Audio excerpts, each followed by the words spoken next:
Da, da, da, da, da. Good morning, everybody. And how lucky we all are. Wow. Woke up alive again. How many days in a row have you nailed it? Yeah. A lot of people are waking up dead, but not you. You're waking up alive, and I respect that. And if you think today could get any better, and you're thinking to yourself, I don't think it could. It's already pretty good. I don't think it could get better. It can. It's called the simultaneous sip. It makes everything better. And you're about to experience it if you're here live. If you're here recorded, it still works. Still works. But not quite as well as live. And all you need is a cup or a mug or a glass, a tankard, chalice, a stein, a canteen, jug, or flask, a vessel of any kind. Fill it with your favorite liquid. I like coffee. And join me now for the unparalleled pleasure, the dopamine hit of the day, the thing that makes everything better. It's called the simultaneous sip, and it happens now. Go.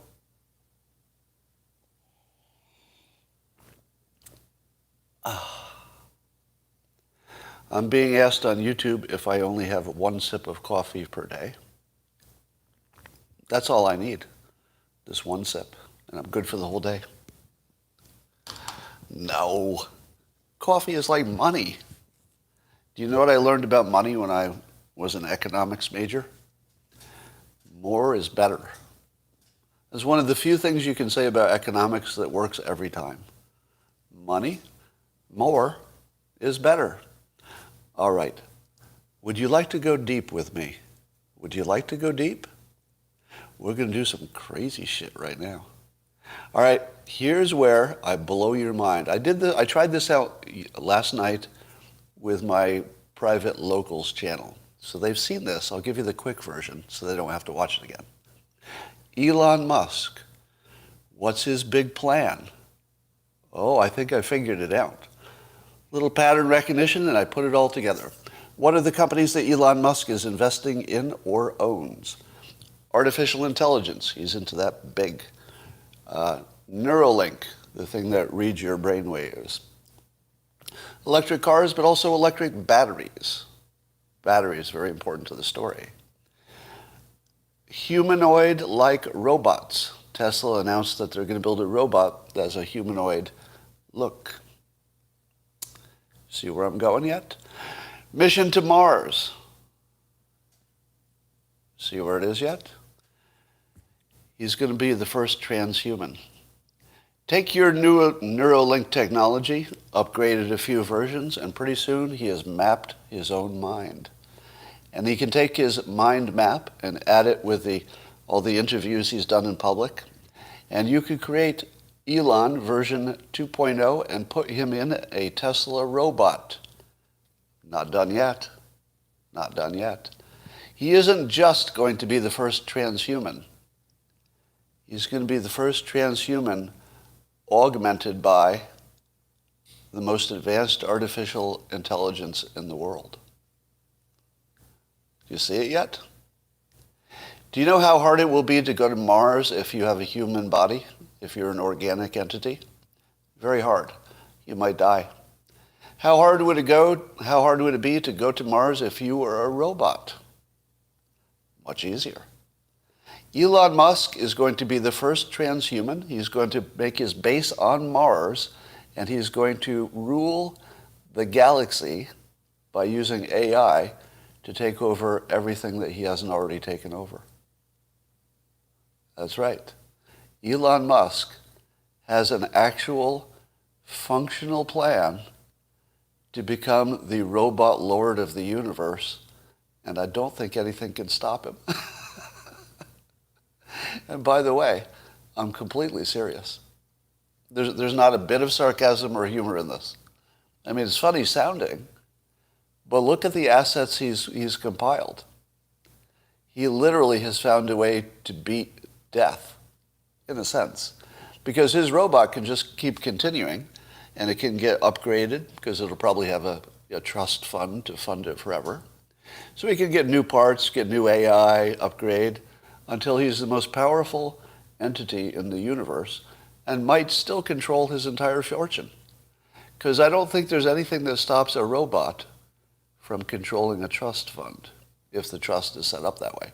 Might need a human to, co-sign for the robot or something, but basically you could do it. So the richest person in the universe has found a way to beat death and also rule the universe from his robotic entity in the future. Just thought I'd throw that in there so you know what's ahead.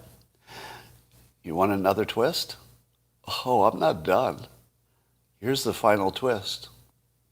If you think that my vision of what he's putting together is possible, oh, and by the way, throw in Starlink, his satellite network, so that his robot will be able to have instant communication around the world without the interference of the government. Because the government could shut down the internet, but they can't shut down Starlink. He will have the only unshuttable network in existence, and he will own it, or his robot self will. Yeah, his low latency satellite network. But here's the real mind effer. You know that Elon Musk believes in a simulation, right? That we almost certainly are a simulated world and not a real one. And the funny thing about a simulation is, if there's even one, there's almost certainly lots of them. Because you wouldn't make just one, right? And even the simulation itself would create sub-simulations. If it were a good simulation, it would invent its own simulations, and so on, turtles all the way down. Now put those two ideas together. That if the simulation is what reality is, and the numbers strongly suggest it is, and Elon believes it's true, and if it's possible in our simulation to create an Elon Musk robot that looks just like Elon Musk and acts like him, there's a 1,000,000,000 to 1 chance he's already that robot. That's all. That's all. There's a 1,000,000,000 to 1 chance he's already the robot. All right, that's just for fun. Here's also for fun. I saw a tweet by Paul Collider talking about a person who has invented a solution to basically everything. Okay, I might be exaggerating a little bit, but I think he made a solution to everything. Now, I had a similar idea, but mine wasn't nearly as good. Does anybody remember me talking about heat chimneys as a way to create energy while scrubbing CO2? Does anybody remember me saying that? Now, the way a heat chimney works is you would build, let's say, a mile-high chimney, and you would find that the hot air would go into the bottom of the chimney, and it would rise very quickly, especially if you've heated the top of the chimney with the sun, let's say. So, because hot air, warm air rises, right? So at the top of the chimney would be cold air, at the bottom coming in would be the warm air. So actually you don't need to heat the top of the chimney. The air will just automatically go up, I think. Now, this concept has been far, far improved, because it turns out if you have a big enough one of these, let's say you have multiple mile-high chimneys in the same place, they will actually create clouds. Now, that's something I didn't know. So the temperature differential, and I guess the fact that the warm air is being cooled, releases moisture.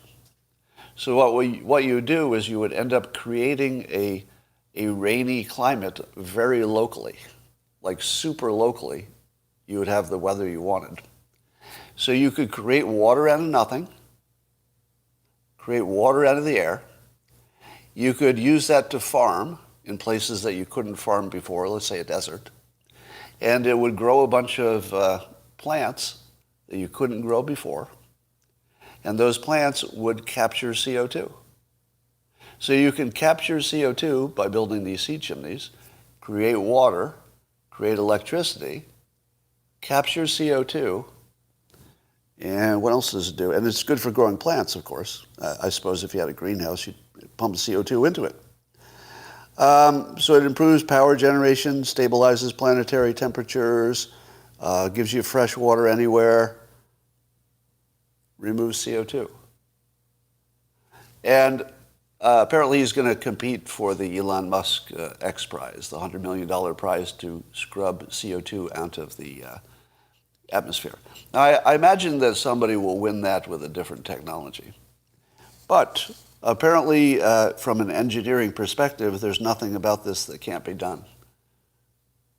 Isn't that cool? There's nothing about this idea that can't be done. So this is all pretty much well understood science. Nothing has to be invented. You would just have to engineer it. All right, on a less happy note, the Nordstrom store that is just down the road from me in Walnut Creek, California, was hit by a mob of 50 to 80 people, I think 80 is the official number, who simultaneously had ski masks and clubs and stuff like that, and ran in and just ransacked Nordstrom and ran out to waiting cars. Now, I almost didn't want to talk about this story because you don't want to give people ideas because it totally worked. Very few people got arrested because there were just so many of them and nobody saw it coming. But I would like to add this to the simulation. Will there ever be one of these flash mobs of looting a store at exactly the same time a mass shooter is in the same place? Is the simulation going to serve that up to us? Because you have your mass shooters. That's a thing, way too many of them. And I suspect that this mob looting thing is going to grow. So you're going to have a bunch of them. Can the simulation ever give us a situation where the mass shooter is in the same place as all the looters? Two problems that solve themselves? That's all I'm saying. I don't think it's likely, but it's a non-zero chance that the mass shooter will kill all the looters, and the police will just have to go there and take the bodies away. So it could be a self-correcting problem. If we get enough mass shooters, they will cancel out the mass looting. So that's the optimistic take. I like to look on the optimistic side. Well, Bill Maher continues to make news every single Friday. I guess his show is going to go on hiatus for the winter, so it won't be as much. But he is hammering the Democrats like nobody's ever hammered him. I don't think the right has ever laid a glove on the left because everybody just stays in their bubble. But when the left is being pummeled by someone who's inside their bubble, I think it hurts a little more. And he's talking about how the Democrats are completely out of touch with America, especially white, non-college educated America. And he went pretty hard at it. And I ask you this. Why can Bill Maher see this so clearly? I mean, everything he's saying about his team is just 100% accurate. There's just nothing to argue with. Why can he see it and the others can't? Tell me what you know about human nature and tell me why he can see it, but his party can't. Somebody says ratings. Follow the money. But I don't think he's doing it for ratings because he would do better on ratings if he just stuck with a team. The best way you can do ratings is to stick with a team. So he's actually going against his money interests. I think his crowds actually have shifted now. He has more conservatives. But I don't think he did it for the money because that would have been a dumb play. Like nobody would have thought that would have worked. And I don't know if it is working. He likes conflict? No, that's not it. I mean, he might, but mindset, marijuana, that's not a bad guess. Experience, he understands human motivation. Yeah, there's some of that for sure. Well, I think part of it is because he's tried to put himself in the middle of topics, meaning that to try to see both sides. Here's my take. I think that he's maybe mushrooms. Mushrooms might be part of the story, but I think Bill Maher has trained himself to see both sides. That's it. I think it's a skill. I think it's a learned skill. Probably you have to be born with, a little bit of a certain kind of mind. It probably does help. If he had ever experimented with psychedelics, it probably did help to get you out of your box. But I think it's a learned skill. I think by not being slavishly on one side of every topic, his brain is just now optimized to be able to see what other people can't see. Now, by the way, that's a real thing. It's called reticular activation. You know that effect where you can hear your name in a crowded room, but you can't pick out any other words? You know, the background noise will be, Scott, and you'll be like, what? The only thing I heard out of all that rumble was my name, clearly? What's up with that? It's because your brain can tune itself to notice things if you practice. In fact, you can actually practice noticing opportunity. This is a real thing. It's been studied. If you just tell yourself you have good luck and that you're optimistic, everything's going to work out for you, it changes your actual field of view. And you could actually, not field of view, but your perception. You actually see opportunities that you wouldn't have seen before because you can tune your brain to spot things. Here's an example from my own life. As an older teenager, I once found $20 on the ground. And that was a lot of money when I was a teenager. That would be more like $100 today, right? So if you imagine a kid finding something the equivalent of $100 laying on the ground, it causes you to look at the ground a lot. So I somehow became trained to expect money on the ground. Do you know how many times I've found actually cash money, like paper money, on the ground? A lot.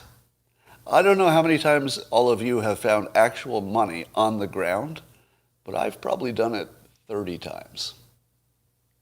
Cash money, like lots of dollar bills, just laying on the ground next to the road. And it would be a road where lots of other people have walked. And for some reason I found it and other people didn't see it. There are a lot of you saying the same. So my hypothesis is that you can train your brain to see things that other people don't see. Will you accept that? Will you accept the premise that a person can train their brain to notice things that you wouldn't otherwise notice? I think that's fair, right? And I think that somebody like Bill Maher, who makes it his career to at least understand the argument on both sides, I believe he's trained his brain so he can see it. That's all. I think it's as simple as that. All right. MSNBC appears to be sort of a mental health crisis masquerading as a news organization. And I say that in all seriousness because I guess the tone and the guests and everything about MSNBC, and by the way, I don't really see this on CNN. If you watch CNN, it looks like you have angry partisans who are just taking a side. But when you watch MSNBC, it doesn't look exactly like that, does it? CNN is mostly just side taking, and then just people say whatever the narrative is on their side, they just repeat it. But on MSNBC, it actually looks like a mental health crisis. And I'm not kidding even a little bit, all right? I'm going to be completely serious. It looks like a mental health crisis. And I'll give you even the specific mental health problem. It looks like vulnerable narcissists or toxic narcissists. There are other names for it. What are some of the things you would expect from an individual who's a vulnerable narcissist? Let's say you catch them in being wrong. You find out that they have a fact wrong, or you call them out in a lie. How does a vulnerable narcissist respond? They will attack you personally, right? They attack you personally. They don't say, well, what about your philosophy? They call you a white supremacist. They call you a racist. They call you a sexist. They call you names. So vulnerable narcissists don't address the argument. They will call you names. Who does that? CNN a little bit. But MSNBC, it's their whole gig, is labeling people as bad people. Now, what's the other thing that vulnerable narcissists do? Far more than the regular public, although I guess we all do it a little. Projection. A vulnerable narcissist will rob a bank and then accuse the police of being bank robbers. And the police will say, we're literally police.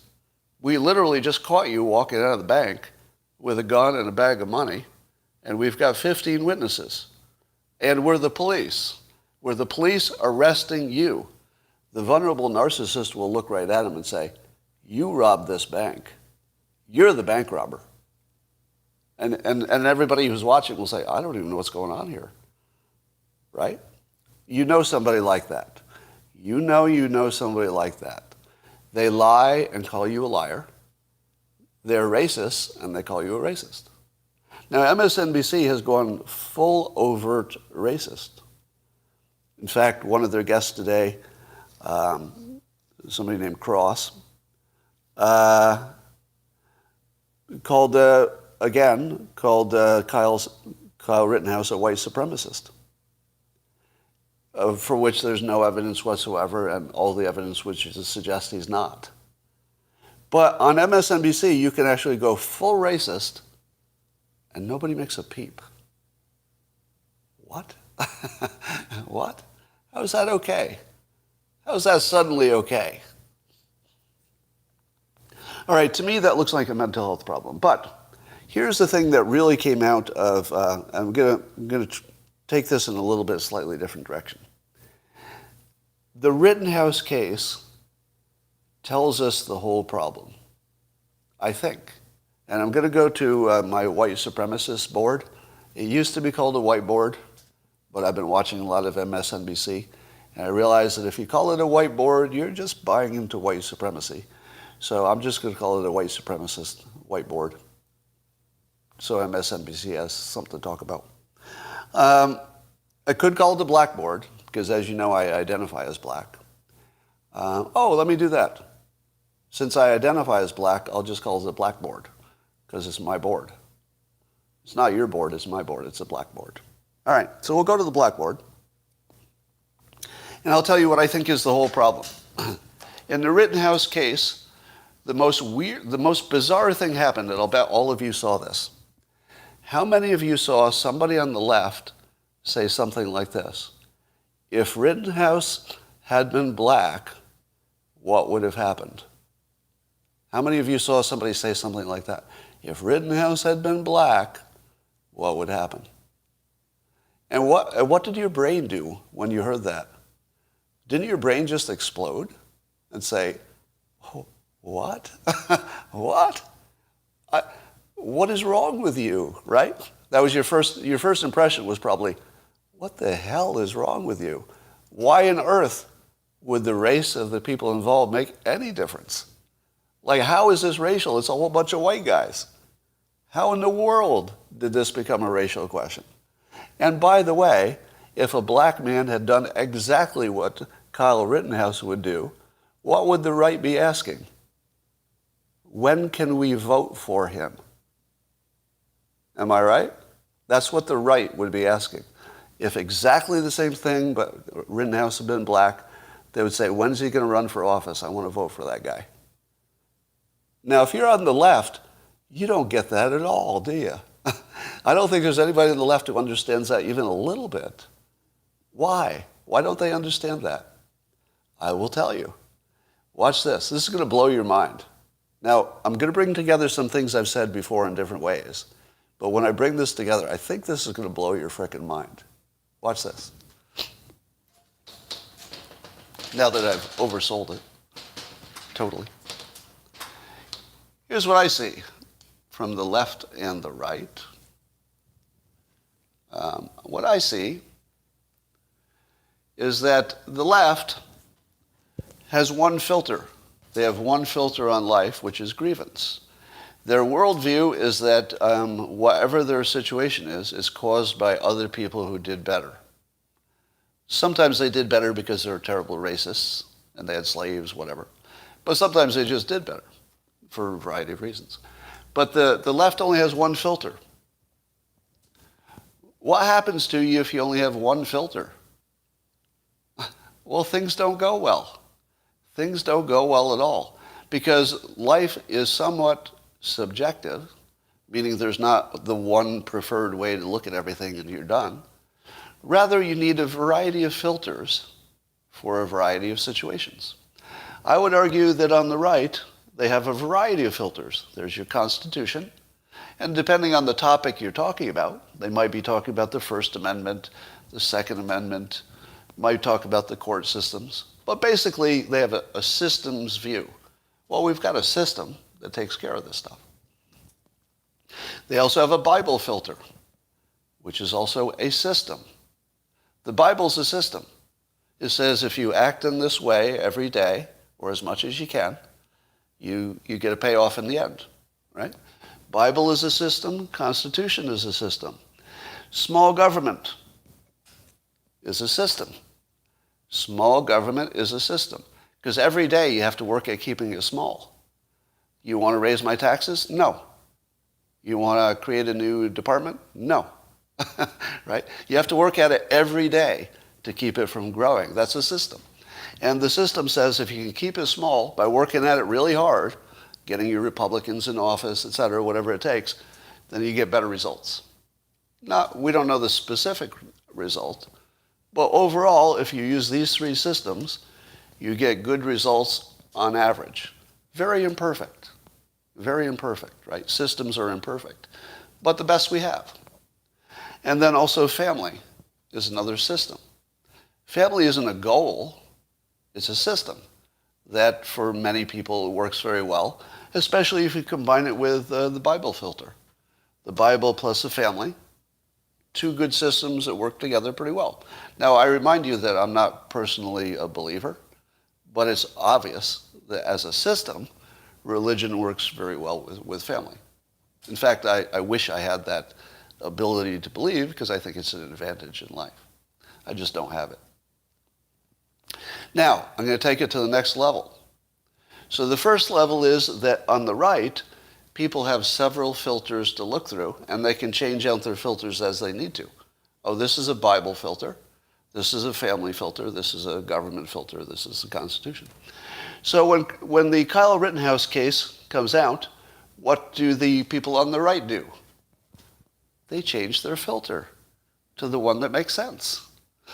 They change their filter to the one that fits the situation, the Second Amendment. And they say, self-defense, okay, we're done here. That's it. I put my filter on it. We have clear evidence of self-defense with firearms. Nothing to see here. It's done. The filter got the same answer as the court system, right?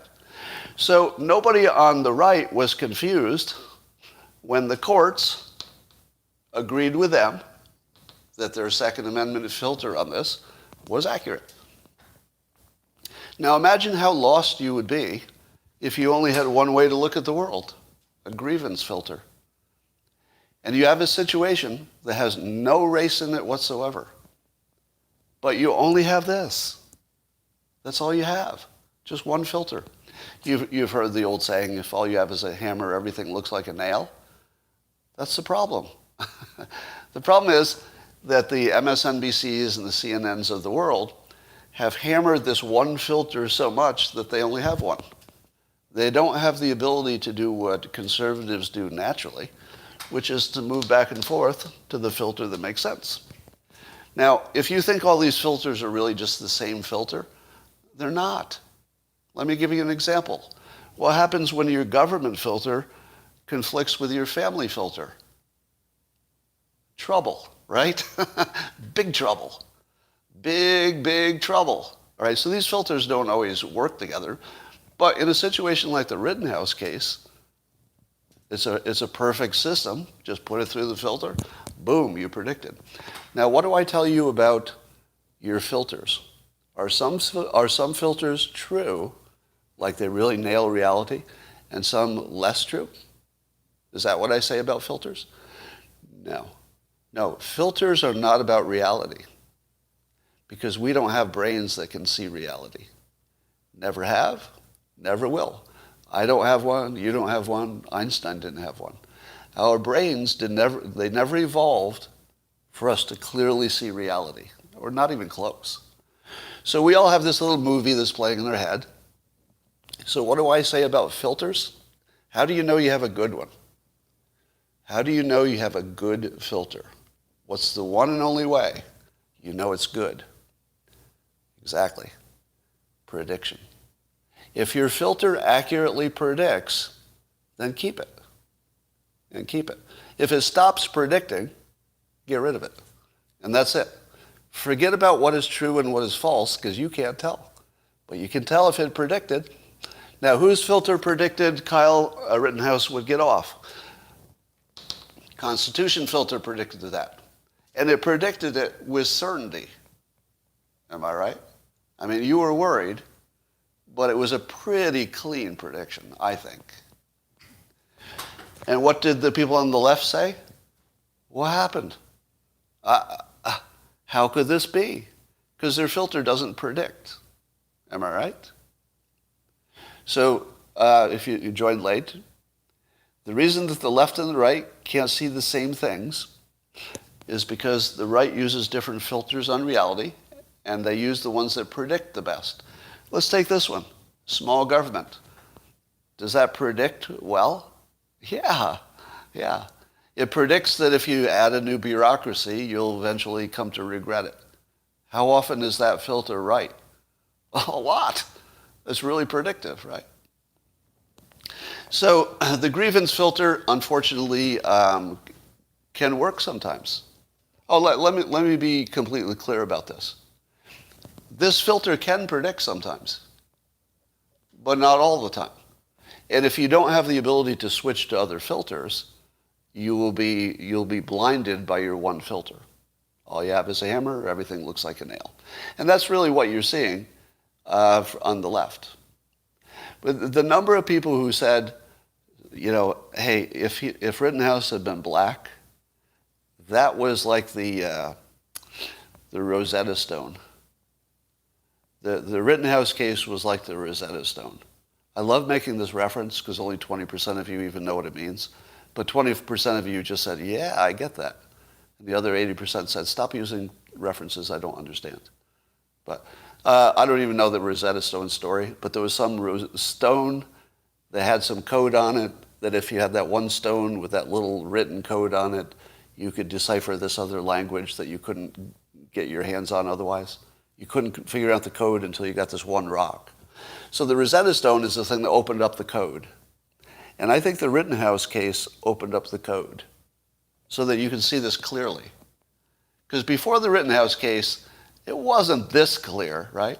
When you watch people who see clear self-defense and they only see race, and it's all white people, that's the Rosetta Stone. Now you know what's going on. Everything is explained by these filters, right? All right.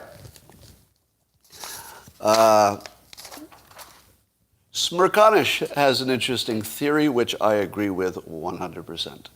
Now, I've told you before, and I'll say it again.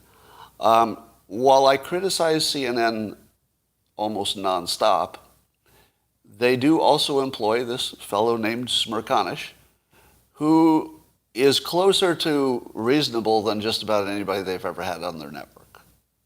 Now, he's had me on his show a number of times, twice, 3 times, different shows.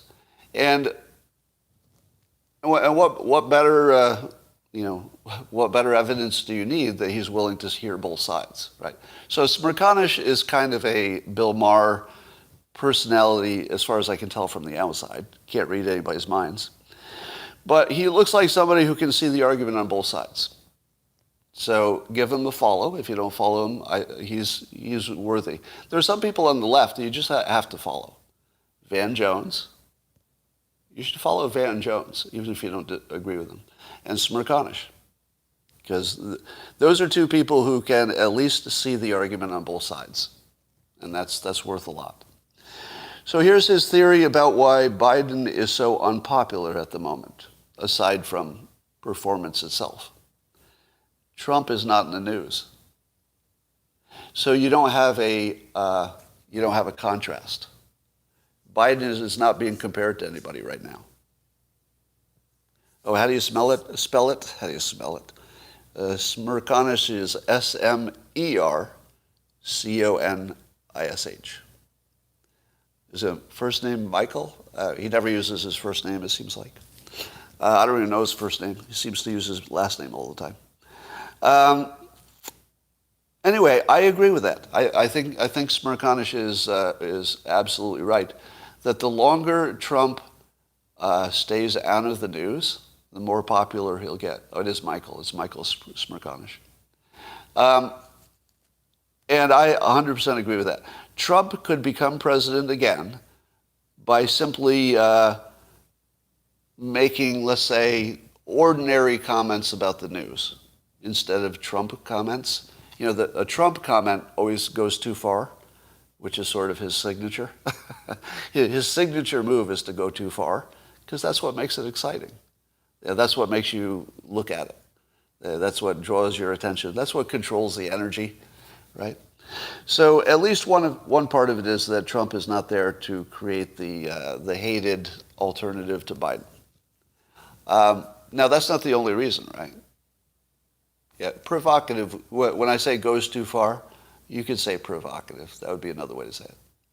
I saw this tweet by Mike Cernovich the other day that I swear to God, I just read that thing over and over again because it was just so beautiful. It was beautifully provocative. Now, I didn't quite agree with all the content in it. It was an opinion piece, but man, can Cernovich write provocative tweets? Like, you can't look away. It's like, I want to agree with it, but I can't, but I want to. Goes too far. That's just a perfect tweet. And Trump has that same skill. If somebody created a news channel that was 100% real news, as if you could really do that, but they tried really hard to make it unbiased, who would watch it? Not many people is the answer. And there's reason for that, because real news isn't that interesting. It's only the fake news that gets us interested. It's the fake stuff that we care about. Now, of course, we learned that the hard way through social media's algorithms, and we discovered that if it fed us up more fake news, we clicked on it more. So, of course, we got into this situation, honestly, I guess. And but I'm here to tell you that every once in a while you hear this, hey, if somebody invents a network with real news, think of how popular that will be. No, nobody's going to watch it. Let me give you an analogy, because you like those, right? They're so convincing, analogies. All right, here's one. If somebody invents a healthy food, everybody will stop eating the bad stuff. If it tastes good. But if somebody makes some healthy food that tastes pretty good, man, obesity's done. No, because people like unhealthy food. The same way they like fake news. Junk food and fake news are basically just the same stimulus. It's just shit that's not good for you, but sure feels fun while it's happening. So forget about your unbiased news. You'll never see that. Meanwhile, the FBI has turned against the country and against the citizens. And I think we could just say that directly at this point. The FBI is no longer on the side of the citizens of the United States. I think maybe it used to be, or maybe we just didn't know how bad it was.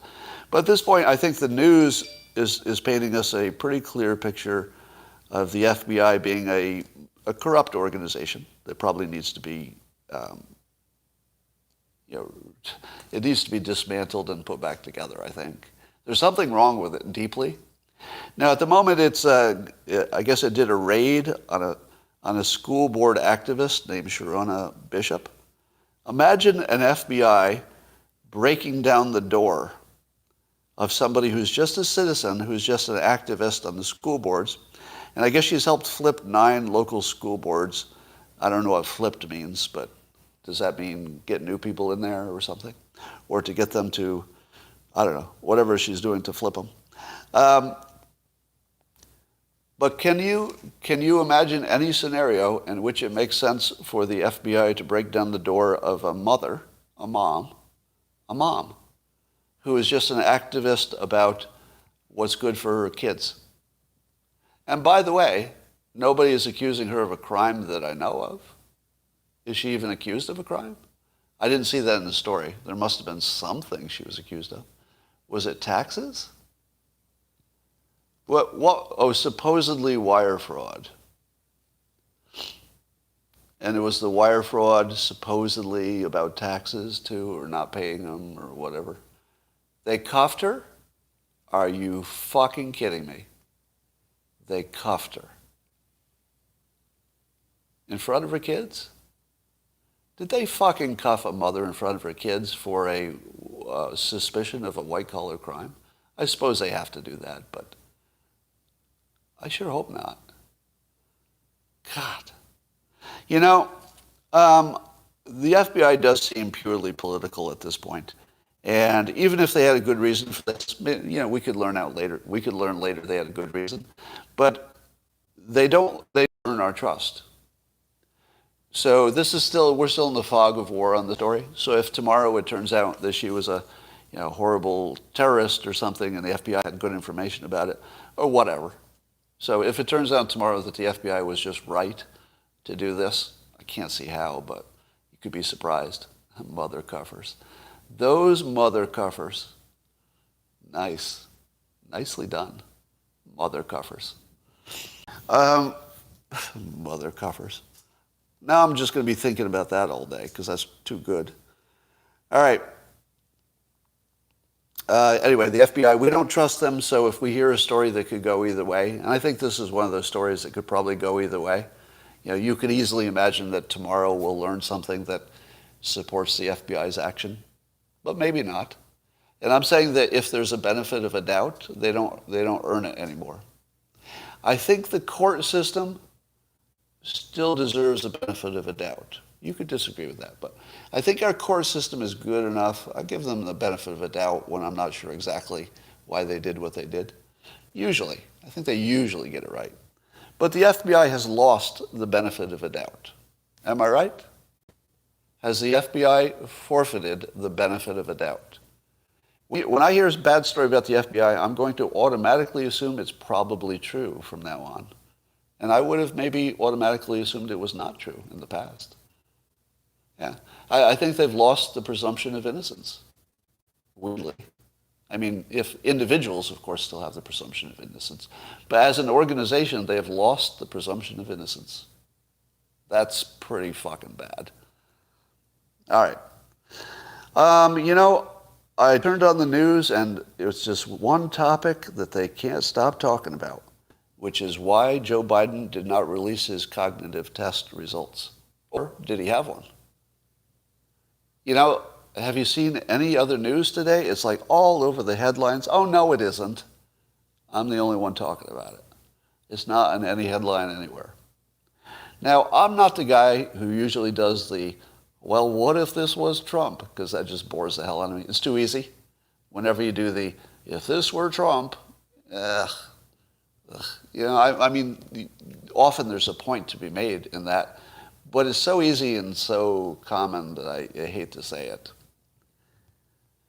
But if this had been Trump, sometimes you just have to say it.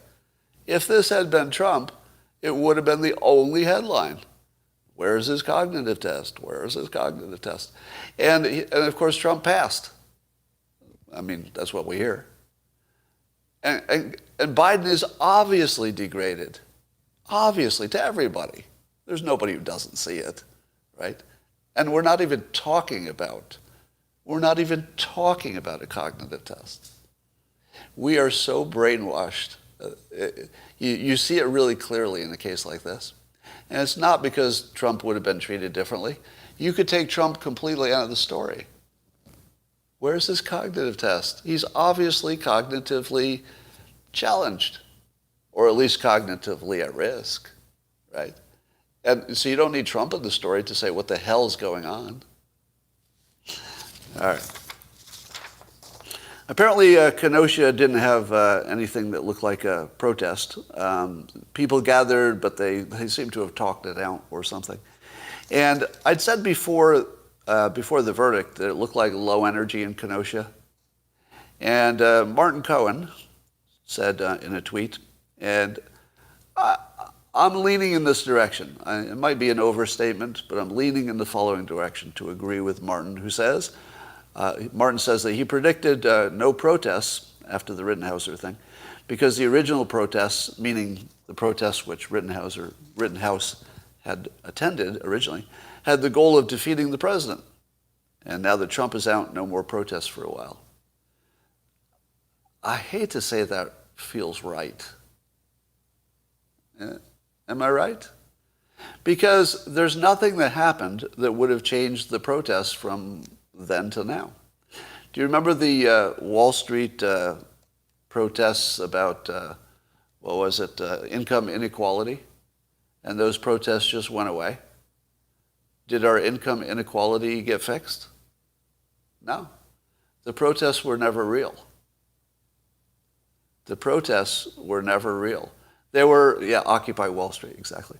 The Occupy Wall Street, now we know, never was about a topic. It must have been some political thing. Now we know that BLM is mostly some kind of political instrument and has nothing to do with their issues. Now, I'm overstating it, right? There are plenty of people who would say they're part of BLM who do care about the issues, including me. Because actually, I think BLM's issues are good issues. There's a whole separate question of how they're going about it. But in terms of are the police treating minority people worse? I don't know, because I don't really have a window into that. But if 30% or whatever of your country thinks that the police are discriminating against certain types of people, I'm going to take that really seriously, whatever it is, right? Because if I were in that 30%, I'd want you to take it seriously, even if I were wrong, even if it was just in my mind, even if I were bringing it upon myself by the way I act when police come. I'd still want you to be looking into this as a fellow citizen, which sounds sexist, fellow, right? Somebody says I'm in the 30%. Yeah, I mean, I identify as black, but since the police won't know that, I think I would be able to get off. All right, anyway, so I think protests you have to see as fake. Really from this point on, I would say any protest you see on the left that doesn't have support on the right. Let's say if we're protesting a war, some new war, you could see that would be a valid protest.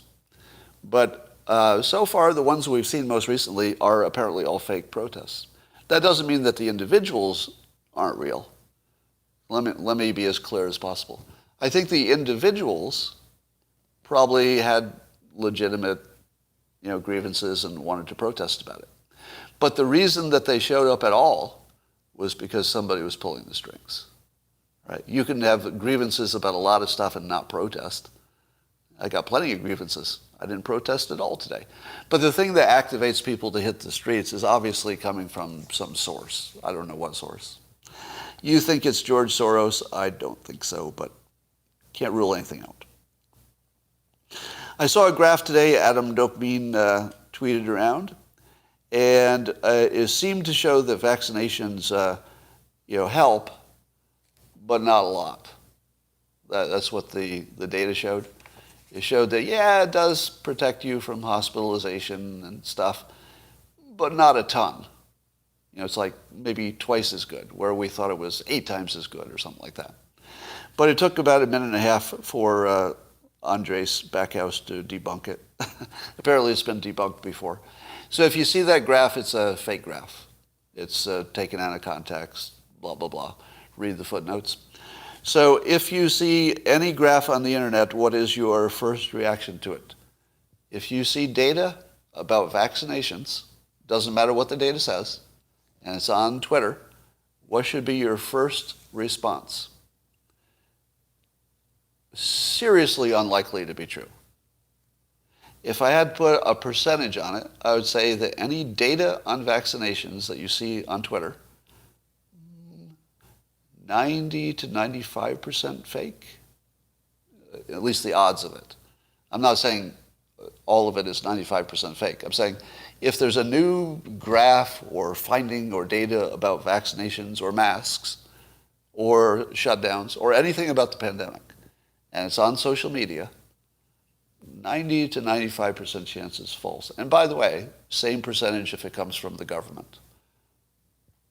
I'm not going to change that depending on the source. I don't care about the source. CDC, FDA, Pfizer, doesn't matter the source. If it's about the pandemic, just assume there's about a 90, 95% chance it's not true. And you'll be in good shape. Okay? So that is my show for the day. I don't know what the other live streamers are doing, but they're not talking about Elon Musk's transhumanism galactic conquest.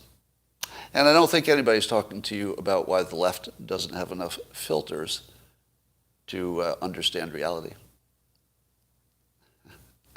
Is Alex Berenson in the 5%, I'm being asked. Alex Berenson, as far as I know, I've never seen him be right with any data. That doesn't mean he's never had any data that's correct. I'll just say that I've never seen anything from him that wasn't obviously wrong and got debunked within minutes of hitting the internet. Now, your mileage might differ. Maybe you're seeing different stuff. Now, and let me be clear. I'm pro Alex Berenson, which might surprise you. Because you need some of him, and lots of them actually, in a situation like this. Because you don't want to just blindly say, oh, data, science, okay, let's do it. You need somebody like him who's pushing on everything. I mean, he's basically pushing back on everything that comes out about the pandemic. How often is he going to be right? When he says that the government is wrong, how often is he going to be correct? A lot. A lot, right? If all you did is say the government's lying, and then you waited, how often would you be right? A lot. A lot, right? So saying that the government's data and numbers and promises are bullshit, you need an Alex Berenson and lots of them. Because a lot of it is bullshit, and you need people out there who have a public platform to warn the public. Now, but the second part of that is when Alex Berenson is creating or boosting his own data. I don't think he creates it, but he's finding data somewhere that's not from the government, and then he boosts it. When he does that, he's wrong almost every time. Because not only is the government producing numbers that are bullshit, but so is everybody else. There's nobody who's giving you good data. So it doesn't matter if it's Alex Berenson or anybody else. Fauci, it doesn't matter. Whoever is showing you data is misleading you because it's almost never right. And you don't know. I mean, 5% of it might be right, but you don't know which 5%. Now, I do think that you might be able to find like big trends. So I still think it's very likely that the vaccinations help. That's my current view, subject to change. And like Bill Maher, I have trained myself that I can get out of my bubble if I need to. Meaning that if the weight of information starts moving the other way, I'll just change my mind. And then I'll say, I took a guess, because we're all guessing. We're all guessing. If you think the vaccination is a bad idea for you, specifically, you could be right, and you could be wrong. But the only thing I know for sure is you're guessing. It's not about data, because we don't have any reliable data about anything. So I could easily change my mind to, it was a big mistake. I wish I hadn't gotten those vaccinations. Easily. So if you think I'm locked in to a pro-vaccination stand, I never have been. Never have been. I'm always open to even obvious things that everybody says is true being not true, because it happens a lot. Does RFK Jr. have the voice problem I had? I don't think so. I think he has a different problem. I looked into it a little bit, and it doesn't sound like they call his problem the same as my problem. All right. Boo is doing well, gaining weight. 20 beds of mostly vaccinated coughing people. So here are some other things that you should ignore. The number of vaccinated people who are catching it. Almost all the data on that is out of context or fake data. Let me say it again. 100% of any data you see about vaccinated people getting infected, I wouldn't trust any of it. Right? It might be true, but I don't think you can trust it. I think all the data is out of context, poorly organized, poorly presented, willfully misinterpreted. That's the world we're in. Just look at Israel data. No. No and no and no. And somebody on here is going to say, well then, just look at Sweden. No. Don't look at Sweden. You will learn nothing. Because why? You can't trust any of the data. Look at Israel. Do you trust the data? No. Do you know why you shouldn't trust data coming out of Israel? Is it because I'm anti-Semitic? No, I'm not. Is it because it's coming from Israel? No. It's because it's data. And it's about the pandemic. And you can't trust any of it. But if every country is coming to the same conclusion with all their data doing it different ways, then in a way you can do a poor man's meta-analysis and say, well, basically every major country says these vaccinations are worth it. That doesn't mean they are, but at least it's sort of a poor man's meta-analysis that everything seems to be pointing in the same direction. Take, for example, the fake news always, whenever it's wrong against conservatives. Again, that's not a coincidence, right? So you could not know anything about any individual story that's fake news and be uncertain whether it's true or not, but you can certainly see the big picture. That if it's fake, it's going to be bad for conservatives, basically. All right. You, the uninformed proll, aren't qualified to research or analyze your facts. Scott is, though. So somebody on Locals is saying that I think they're characterizing me as saying that I'm qualified to look into stuff and research it, but you're not. Is that what you're hearing? Is anybody else hearing that? Does anybody hear me say that, oh no, unlike you, I can tell when the data is accurate? No. It's exactly the fucking opposite. If there's anything I could tell you clearly is I can't tell what's real. If you think you can, you're fucked up. All right? You're fucked up. If you think you can read any of this pandemic data and know what's true and what isn't, you're just fucked up. All right. Which is not to say that you won't get some right. You will get some right by chance. You are dismissive of the data as an average, correct? I'm dismissive of the data on average. Crowder made a good point, obvious, but scared people are controllable people. Yeah, scared people are controllable people. Have you seen what's happening in Gibraltar? No! You paid $10 to tell me that I should look at data and believe it? Really? Are you hearing anything I'm saying? You paid $10 and you thought you would convince me with your one anecdote about one country that probably has bad data, and Gibraltar? Here's what you should take away from the Gibraltar. So Gibraltar is almost all vaccinated and they're still having problems. Here's what you should take away from the Gibraltar data. Nothing. The moment you think there's some data that agrees with you is right, you're lost. None of it is believable. Some of it is right, but none of it is credible. So the moment you say some of this data is credible, you're into dream world. You're just hallucinating because none of it is. All right. And by far, it's the exceptions that are the least believable. So of all the data that's not believable, if any of it is the exception, that is the least believable of an unbelievable bunch. So anything you want to say about Sweden is unbelievable. Anything about Israel, unbelievable, extra unbelievable. And anything about Gibraltar is extra unbelievable. So your examples are the most unbelievable of a category which is unbelievable by its nature. All right. Well, do you think the vax rate data is wrong or the case rate data is wrong? So Robin is asking me what specifically I think is wrong with the data in Gibraltar. It's fucking data. I don't know how I can make this more clear. See, maybe I can do it on the whiteboard. Because for some reason I'm having trouble communicating this concept. Oh, let me get rid of this.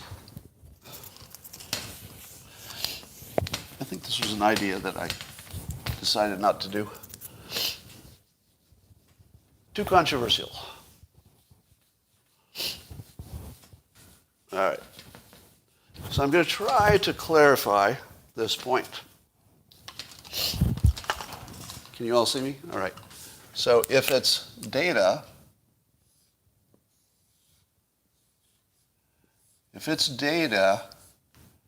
it's equal to, now this is going to be an equation, so you're not all going to be able to follow the math. So if it's data, it's equal to a big pile of steaming bullshit. And I'll put some flies around here because I don't want you to be confused. There's some flies. Right, steaming bullshit right here. Now I didn't draw the cow, but here. Now you could use this filter to answer a lot of your specific questions. And let me do that for you. Scott, what do you think about the data from Gibraltar? Let me see. Well, let me run it through the filter. It's data, so it's equal to steaming pile of bullshit. So the Gibraltar data is unreliable. What about Israel? Good point. I got a good point here. What about the data from Israel? Well, let's run it through the filter. See what comes out. It's data, so it's equal to steaming pile of fucking bullshit. Steaming pile of fucking bullshit. Now let's do one more, because I know some of you are not following yet. What about the data from Sweden?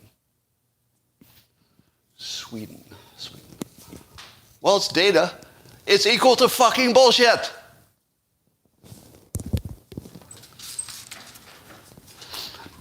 Now, if anybody didn't understand the algorithm, there might be somebody in your circle who can explain it to you better.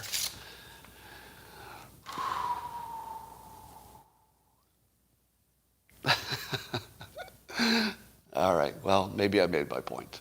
But I know somebody on here is still going to ask me, but what about this data? But what about the CDC? All right, that's all I got for today. And I will talk to you maybe later today, or maybe tomorrow. I don't understand in which data of Israel is BS, the vaccination data or the infection rate. Should I answer this question? Oh, let me answer this question. It says, I don't understand which data in Israel is the BS. Are you talking about the vaccination rate or the infection rate? Well, let's run it through the filter. Let's see, the vaccination rate, well, that's data. And then that would be equal to, if I'm doing this right, steaming pile of fucking bullshit. Okay, so that's the vaccination rate. But if we looked at the infection rate, which is completely different, so let's run that through the filter too. So that would be data. And then, how does this work again? Can somebody remind me how this algorithm works? It's like, oh, I got it. It's data, so it's equal. Steaming pile of fucking bullshit. Now, I'll read your comments to see if there are anybody else who has any more questions. Okay. Yeah, I think we're getting very close to making the point. Very close. All right. That's all for today. I will talk to you tomorrow.